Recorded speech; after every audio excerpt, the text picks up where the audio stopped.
మనుగడ కోటి అలలుగా పొంగు వరదల వేగాన పడిలేచు అలలకు తీపి కలలకు లేని అలసట నీకేలా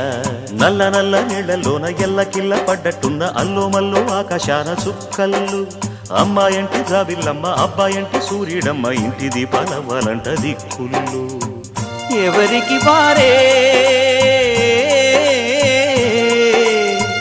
యమునకు నీరే రేవు నీరు నావదంట నావతోడు రేవుదంట పంచుకుంటే గోరువంక వాలగానే గోపురానికి స్వరాల గణగణ గంటలే మోగనేలా